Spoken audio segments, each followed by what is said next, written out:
Okay, so we're back out here on the 4,000 square foot custom going in wine country. As you can see behind me, the guys finished out yesterday rolling all the trusses up, putting all the hardware on that they need to put on, and now they have this thing completely sheeted. Just a few more things that have to be put on. Up on the roof, you'll see where there's some trusses that don't continue back. That's called a California. We need to fill that in after we sheet underneath it. I'll go up and point that out in just a moment. We call that a California.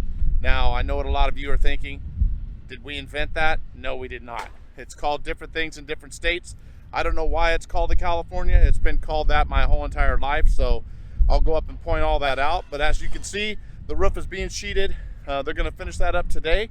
Yesterday when we left off, they were finishing up the fascia board, finishing up all the trusses and all the hardware, and things are moving right along on this project. So I'll go up and take some more footage of the California and all that stuff I was just talking about.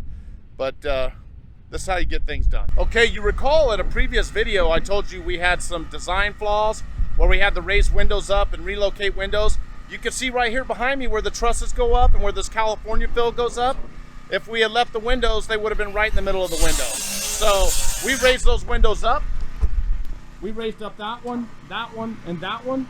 So the trusses would be at a minimum of 7 inches below it. So when the tile goes on here, it won't be above and in the window.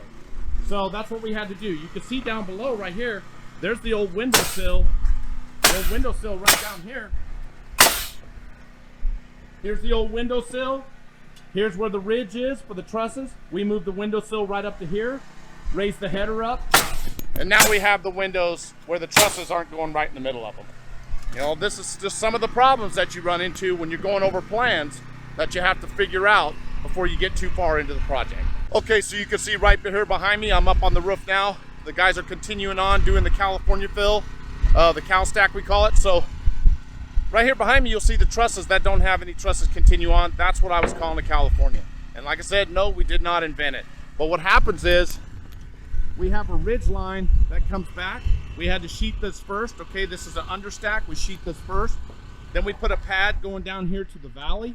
We put a pad going down to that valley, run a ridge back, and put our rafters going down to it. Okay, same thing over here. Right over here, we have another one. Let me go down here so you can see it. Here we have another one right here behind me. So same thing, California stack comes back. We sheeted it first here. Okay, so this would be called an understack. We run this ridge back, run a pad down the other side, put rafters. So out here we call those Californias. Okay, most of the sheeting that's on this roof, well, all the sheeting that's on this roof is radiant barrier sheeting. That's another requirement on most of our projects, commercial, residential. That's become the norm out here. It's all part of that green building plan, energy efficiency and all that. I'll show you underneath here. So you can see the shiny foil that's on the back side of the plywood. That's all radiant barrier sheeting. So they get that on the whole entire structure. Okay, so that's a requirement. Here's a piece here. See this? All part of the green building initiative that they have in California, and a lot of states are adopting now. My guy's putting up one of the California fills over here. I'll walk over and show you that. You'll see what I'm talking about with the pad that goes on here first. So, okay. Check this out real quick. So you can see here, he ran this pad right here from the valley all the way up to the ridge, right? There's the ridge. Here's the valley coming down. That's your valley for your roofing metal that goes on here, your valley pan. Here's the rafters. So he's running the rafters down. See the rafters going across there? So he'll nail all that on, and that will complete the California. So another thing I want to point out, that's a requirement out here. I don't know how it is in other states. So when we sheet off this roof, okay, the inspector's going to come up here because he wants to look at the nailing schedule. All right, the nailing schedule on this particular project and on most projects is 6 inches on the edges. All right, 6 inches in the field. So basically on the perimeter of this sheeting, we have to have a nail every 6 inches. And when we have sheeting coming together, as I'll show you right here, you can see the nails right here. Every 6 inches we have a nail. Okay, where you have two sheets come together, Every 6 inches, there's a nail. So 6 inches on the edges, every 6 inches out in the field, okay?